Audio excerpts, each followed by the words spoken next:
প্রায় সবগুলো পত্রিকায় আমরা যে খবরটি দেখছি সেটি হচ্ছে স্বর্ণ চোরাচালান, স্বর্ণ চোরা কারবারি, কারা ধরা পড়ছেন কারা ধরা পড়ছেন না, আর স্বর্ণের দাম তো বাড়ছেই। আমরা দেখলাম মাঝে কদিন আগে গত সপ্তাহের শুরুর দিকে ৩,০০০ টাকার মতো কমেছিল, আবারও সেই স্বর্ণের দাম বেড়েছে। আমাদের সাথে যুক্ত রয়েছেন বাজুসের সহসভাপতি জনাব মাসুদুর রহমান। জনাব মাসুদুর রহমান, আপনাকে স্বাগত জানাচ্ছি। শুভ সকাল। শুভ সকাল, ধন্যবাদ আপনাকে। মাসুদুর রহমান, শুরুতে একটু জেনে নেই যে আবারও দাম বাড়লো স্বর্ণের। আমরা দেখলাম যে বেশ অনেকখানি কমেছিল, কমে যে আবার লাফ দিয়ে বেড়ে গেল, কারণ কি? ধন্যবাদ আপনাকে, ৭১ টিভি সকল দর্শকদের ধন্যবাদ জানাচ্ছি। কারণটা হচ্ছে ধরেন মাঝখানে ওয়ার্ল্ড মানে চায়না গোল্ড মানে কেনার একটা প্রবণতা দেখিয়েছিল, সেই কারণে গোল্ডের দাম কিন্তু অনেক উপরে চলে গিয়েছিল। কিন্তু আমরা কিছুদিন থেকে দেখেছি যে চায়না মোটামুটি গোল্ড রিজার্ভ করার একটা প্রবণতা থেকে হালকা সরে এসেছিল, এই জন্য গোল্ডের দাম বেশ কিছুটা কমে গিয়েছিল।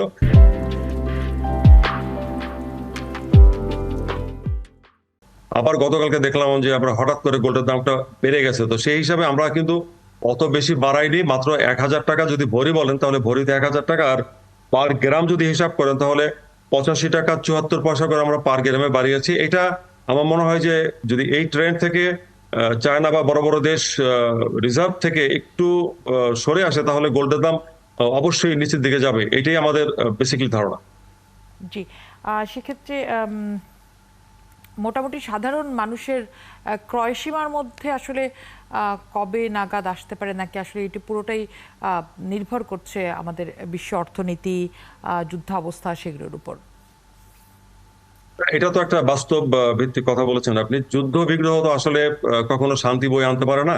এই যুদ্ধ বিগ্রহের কারণে দেখেন আপনার পৃথিবী অস্থিতিশীল হয়ে গেছে। তো এই কারণে ডলারকে বাদ দিয়ে মানুষ গোল্ডের দিকে ঝুঁকে গেছে, এবং বড় বড় দেশের রিজার্ভ ব্যাংক, ইভেন আমাদের দেশের রিজার্ভ ব্যাংকও তারা গোল্ডকে রিজার্ভ করছে ইনস্টেড অফ ডলার। তো আমরা আশাবাদী যে ইউএন এর যে রেজাল্ট আমরা দেখেছি যে একটা যুদ্ধ থামার একটা আহ, পদক্ষেপ শুরু হয়েছে, সেদিকে যদি যায় অবশ্যই সোনার দাম যে পরিমাণ বেড়েছে ঠিক সেইভাবে গোল্ডের দাম নিচে চলে যাবে, এটা আমরা আশা করছি। দেখি এখন সামনে কি অবস্থা আসে, দেখার বিষয় আর কি। জি, আমাদের প্রায় সবগুলো পত্রিকাতে আজকে খবর রয়েছে স্বর্ণ চোরাচালান নিয়ে। দুটি বিষয় নিয়ে কথা বলতে চাই। প্রথমে যেটি বলতে চাই যে পত্রিকার খবর বলছে যে বাংলাদেশে যে পরিমাণ স্বর্ণ চোরাচালান হয় সেটি আসলে 3টি স্থলবন্দর, মানে আমরা যদি বিমান বাদও দিই, আকাশপথ বাদ দিই, স্থলবন্দরও ব্যবহার হচ্ছে স্বর্ণ চোরাচালানের ক্ষেত্রে। বেশ বড় ধরনের স্বর্ণ চোরাচালান হয় এবং বাংলাদেশ আসলে একটি ট্রানজিট হিসেবে ব্যবহার হচ্ছে। স্বর্ণ মূলত আসছে সৌদি আরব, সিঙ্গাপুর, মালয়েশিয়া থেকে, যাচ্ছে ভারতে বাংলাদেশকে ব্যবহার করে। এই বিষয়ে আপনার মন্তব্য একটু জানতে চাই। পত্রপত্রিকায় যে খবরগুলো এসছে, আমরা একটি হত্যাকাণ্ডও দেখলাম এই ঘটনাকে ঘিরে, এবং প্রায়ই খবর আসে এরকম। একজন স্বর্ণ ব্যবসায়ী হিসেবে আপনার মন্তব্য জানতে চাই। একটা গুরুত্বপূর্ণ প্রশ্ন করেছেন। দেখেন, আমাদের প্রেসিডেন্ট জনাব সায়েম সামান আনবরির নেতৃত্বে কিন্তু এখন বাংলাদেশে জুয়েলারি ব্যবসায়ীরা সুসংগঠিত, সরি। এবং আমাদের জানা মতে বাংলাদেশে কোনো স্বর্ণ ব্যবসায়ী যারা রিটেল সেল করে বা শোরুম নিয়ে ব্যবসা করে তারা কিন্তু স্মাগলিং এর সাথে জড়িত না। এই স্মাগলিং সিন্ডিকেটটা সম্পূর্ণ আলাদা, এদেরকে আমরা বেসিক্যালি চিনি না। এখন আইন প্রয়োগের সংস্থা যারা আছেন তাদের কাছে তাদের তথ্য আছে বা থাকতে পারে, এটা তাদের দেখার বিষয়। ২ নম্বরটা হচ্ছে আমি আপনাকে কিছু তথ্য দিব, সেটা হচ্ছে যেটা ভয়াবহ তথ্য, সেটা হলো যে বিএফআই ওর একটা রিপোর্টে আমরা দেখেছি যে বছরে ২২ বিলিয়ন ইউএস ডলার ব্যাংকে রিজার্ভ হতো যদি গভর্নমেন্ট আমাদেরকে সঠিকভাবে এবং মানে আমদানি করার সুযোগ করে দিত, যার থেকে গভর্নমেন্ট বছরে ১০,০০০ কোটি টাকা ভ্যাট আহরণ করতে পারতো। এটা একটা বড় বিষয়। তারপরে আমাদের স্ট্যাটিস্টিক যেটা বলছে, আমরা বিভিন্ন দিকে পরিসংখ্যানকে এক জায়গায় করে দেখেছি, বছরে আপনার ৯১,২৫০ কোটি টাকা আপনার ডলার হয়ে দেশ থেকে বের হয়ে যাচ্ছে। এই প্রবণতাটা কেন? দেখুন, আমাদের তো প্রতিটি প্রেস কনফারেন্স আপনারা দেখে থাকেন, আমাদের সরকারের কাছে একটা দাবি জানিয়েছি আমরা আজকে ৩ বছর থেকে বলে আসছি যে আমাদের দেশে প্রথমত স্বর্ণের দাম বাড়ার প্রধান কারণ হচ্ছে ভ্যাটের স্ল্যাবটা ৫%, যেটা পৃথিবীর অন্যান্য দেশে নেই, এটা টু হাই। এটা কমানোর জন্য অনুরোধ করেছি। আমরা যদি এটা কমাই তাহলে আমরা ক্রেতা সাধারণের কাছ থেকে ভ্যাট নিতে পারবো গভর্নমেন্টকে। আমরা বলেছি একটু শুনতে চাই, এই যে 5% ভ্যাট যদি কমানো হয় সেক্ষেত্রে স্বর্ণের দাম কততে আসবে? ২ নম্বরটা হচ্ছে যে আমাদের দেশে দেখুন যে 18টা লাইসেন্স দেওয়া হয়েছে, সেগুলো কিন্তু এখন স্থগিত হয়ে আছে, কোনো ইম্পোর্ট বর্তমানে নেই। তো যখন ইম্পোর্ট হবে না, ইম্পোর্ট না হওয়ার পিছনে কারণটা হচ্ছে যে ব্যাগেজ রুলকে সহজ করে দিয়েছে গভর্নমেন্ট। আর ইম্পোর্টের যে ক্যাটাগরি, সেখানে স্ল্যাব করা আছে কিছু ট্যাক্স এবং ভ্যাটের, এবং এআইটি বলেন, লজিস্টিক বেশ কিছু কস্ট আছে। এই কস্টগুলোকে বিয়ার করে দেখা যায় 13 থেকে 14% কস্ট পড়ে যাচ্ছে গোল্ড ইম্পোর্টের ক্ষেত্রে।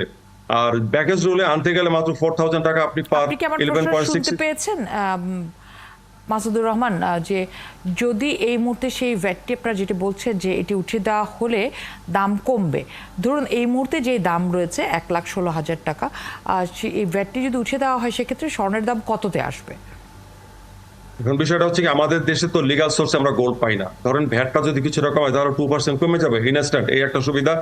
2 নম্বর হচ্ছে যে আমাদের দেশে যদি লিগাল সোর্সে আমরা গোল্ড পাই, যেমন ধরেন আমাদের যেমন শুনেছি আমরা যে আমাদের দেশে আমরা জানি যে রিফাইনারি চালু হতে যাচ্ছে, সেই রিফাইনারির ক্ষেত্রটা যদি আমাদের সহজীকরণ হয়ে যায় এবং সেখান থেকে আমরা গোল্ড পাই, অবশ্যই আন্তর্জাতিক বাজারের একটা সমন্বয়ের স্তরে আমরা চলে যেতে পারবো, এটা আমরা জানি। এখন ইম্পোর্টের উপরে যদি কিছু কিছু ব্যারিয়ার আছে, সেই ব্যারিয়ার গুলো যদি একটু ইজি করে দেওয়া হয়, অবশ্যই একটা পণ্যের দাম কমতে বাধ্য।